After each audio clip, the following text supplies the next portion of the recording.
Baiklah, Assalamualaikum warahmatullahi wabarakatuh. Nama saya Efni Gunawan dengan NIM 1901 20 20 10 14. Pada kesempatan kali ini saya akan coba mempresentasikan mengenai karakteristik dan prinsip kerja transistor bipolar. Presentasi ini diperuntukkan untuk memenuhi UTS elektronika analog. Langsung saja kita memulai presentasinya. Baiklah, sebelum saya menjelaskan mengenai karakteristik dan prinsip kerja transistor bipolar, saya akan memberikan penjelasan mengenai transistor terlebih dahulu. Seperti yang kita ketahui bahwa transistor adalah suatu komponen aktif yang terbuat dari bahan semikonduktor. Ada dua macam transistor, yaitu transistor dui kutub atau bipolar dan transistor efek medan atau field effect transistor (FET), di mana bipolar junction transistor atau BJT atau yang biasa dikenal dengan transistor bipolar merupakan komponen elektronika yang terdiri dari 3 lapis bahan semikonduktor, baik itu yang bertipe PNP seperti di gambar ini ataupun yang bertipe NPM yang sebelah ini, sebelah kanan. Dan pada setiap lapisan yang membentuk transistor tersebut memiliki nama-nama tersendiri, yaitu ada kolektor, ada base, dan ada emitter. Dan pada tiap lapisan tersebut terdapat kontak kawat untuk koneksi ke rangkaian.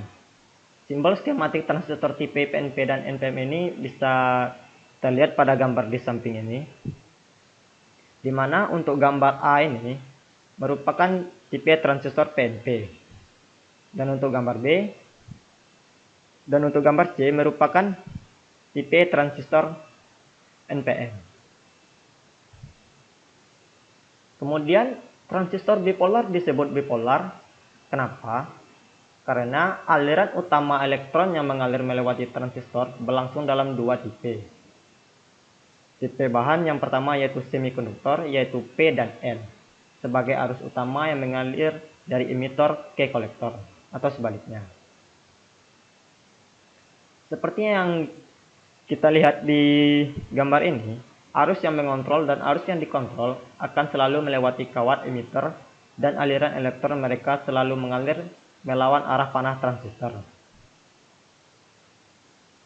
Semua arus harus mengalir dalam arah yang tepat, sehingga device dapat bekerja sebagai pengatur atau regulator arus. Dan pada transistor bipolar, arus kecil pengendali itu biasanya disebut dengan arus basis, seperti ini. Karena arus tersebut adalah satu-satunya arus yang masuk atau mengalir melewati basis transistor. Sebaliknya, arus utama atau arus yang dikontrol atau dikendalikan itu disebut sebagai arus kolektor. Karena arus utama merupakan satu-satunya arus yang melewati kawat kolektor dari transistor. Sedangkan arus emitor adalah jumlah arus basis dan arus kolektor, sesuai dengan hukum arus Kirchhoff. Seperti yang kita lihat di gambar ini bahwa aliran elektron arus basis atau arus pengendali ditunjukkan dengan panah kecil, ini. Dan aliran arus kolektor atau arus yang dikendalikan ditunjukkan dengan panah besar, seperti ini. Selanjutnya kita masuk ke dalam karakteristik transistor bipolar. Karakteristik dari transistor biasanya disebut juga dengan karakteristik statik, yang digambarkan dalam suatu kurva yang menghubungkan antara selisih arus DC dan tegangan pada transistor. Kurva karakteristik statik sangat membantu dalam mempelajari operasi dari suatu transistor ketika diterapkan dalam suatu rangkaian. Dan ada 3 karakteristik dasar yang sangat penting dari sebuah transistor, yaitu untuk yang pertama karakteristik input, kedua karakteristik output, dan ketiga karakteristik transfer arus konstan. Dan ada 2 tipe pada BJT, Ini yaitu NPM dan PNP dengan struktur dan simbol yang ditunjukkan pada gambar di samping ini. Kemudian kita masuk ke dalam arus bias. Ada 3 cara yang umum untuk memberi arus bias pada transistor, yaitu rangkaian Camembert, kemudian CC atau common collector, dan CE common emitter. Dengan menganalisa rangkaian CE, akan dapat diketahui beberapa parameter penting dan berguna terutama untuk memilih transistor yang tepat untuk aplikasi tertentu. Selanjutnya kita masuk ke arus emitter. Dari hukum Kirchhoff diketahui bahwa jumlah arus yang masuk ke satu titik akan sama jumlahnya dengan arus yang keluar. Teori tersebut dapat diaplikasikan pada transistor dan dapat menjelaskan hubungan teori berikut ini. Seperti yang kita lihat di sini, I emitter sama dengan I base ditambah I collector. Sehingga dari persamaan tersebut dapat diketahui bahwa arus emitter atau IE adalah jumlah dari arus base IB dan arus kolektor IC. Karena arus IB sangat kecil sekali atau disebut juga dengan I base kecil dari I kolektor, maka dapat dinyatakan dengan I emitter sama dengan I kolektor. Kemudian kita masuk dengan common emitter atau CE. Rangkaian CE adalah rangkaian yang paling sering digunakan untuk berbagai aplikasi yang menggunakan transistor. Dinamakan rangkaian CE sebab titik ground atau titik tegangan 0 volt dihubungkan pada titik emitter. Kemudian rangkaian transistor dengan konfigurasi common emitter dengan BJT tipe NPM pada konfigurasi ini memiliki 2 macam karakteristik, yaitu karakteristik input dan karakteristik output. Kita lihat dari gambar ini, di mana untuk karakteristik input merupakan karakteristik dari tegangan base dan emitter FBE sebagai fungsi arus base B dengan PCE junction emitter base dengan forward bias atau sama dengan karakteristik dioda pada forward bias. Ini merupakan bentuk dari diagramnya. Kemudian kita masuk ke dalam karakteristik output. Karakteristik output merupakan karakteristik dengan tegangan emitter sebagai fungsi arus kolektor terhadap arus base IB yang tetap seperti ditunjukkan pada gambar di samping ini. Di mana pada saat I base sama dengan 0, arus I kolektor yang mengalir adalah arus bocor I kolektor B0. Pada umumnya diabaikan. Sedangkan pada saat I base tidak sama dengan 0, untuk VCE kecil 0,2 volt, pembawa muatan di basis tidak efisien dan transistor dikatakan dalam keadaan saturasi dengan I base besar dari I kolektor atau HFE. Pada saat VCE diperbesar, I kolektor pun naik hingga melewati level tegangan VCE, di mana saturasinya 0,2 sampai dengan 1 volt, hingga transistor bekerja dalam daerah aktif dengan I base sama dengan I kolektor per HFE. Pada saat ini, kondisi arus I kolektor relatif konstan terhadap variasi tegangan VCE. Kemudian kita masuk ke dalam daerah operasi BJT. Yang pertama adalah daerah aktif forward, di mana untuk di daerah ini, transistor menunjukkan penguatan tegangan dan arus yang besar, sehingga berguna untuk penguatan analog. Kemudian junction EB dibias tegangan maju. Elektron-elektron dari emitter tipe N diinjeksikan ke basis tipe P. Selanjutnya, sejumlah konsentrasi elektron tercipta di daerah basis dan menghasilkan arus difusi melewati basis. Karena basis sangat sempit dan adanya tegangan positif yang besar di kolektor, hampir semua elektron yang berdifusi melewati basis menuju kolektor dan hanya beberapa yang mencapai terminal basis.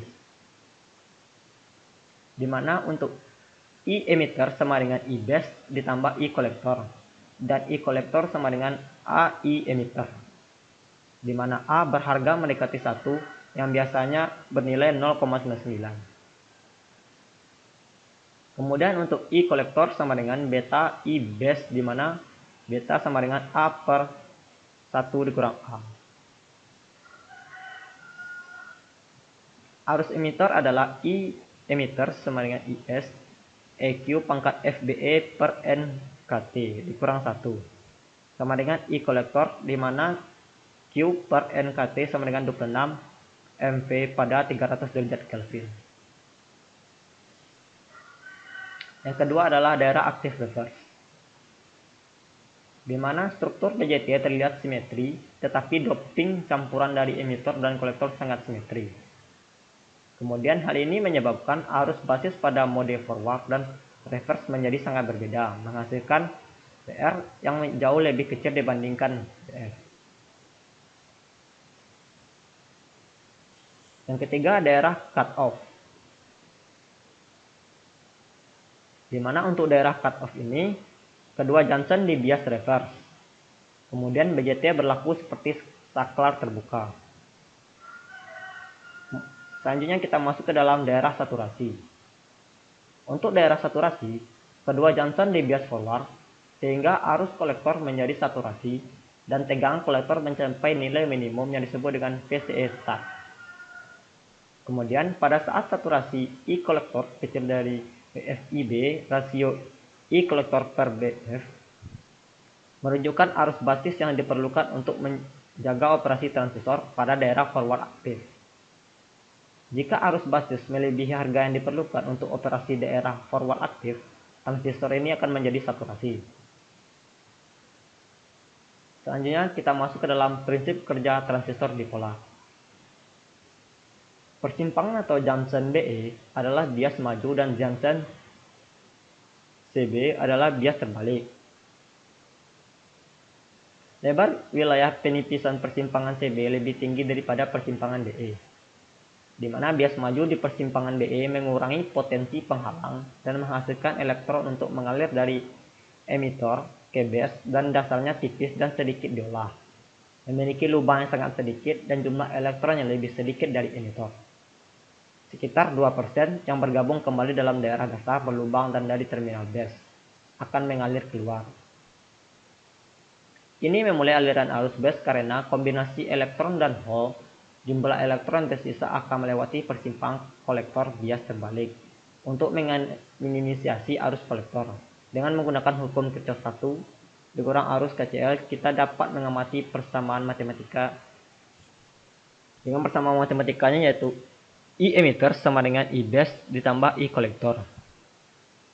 Kemudian arus basis sangat kurang dibandingkan dengan emitter dan arus kolektor, sehingga I emitter dikurang I kolektor.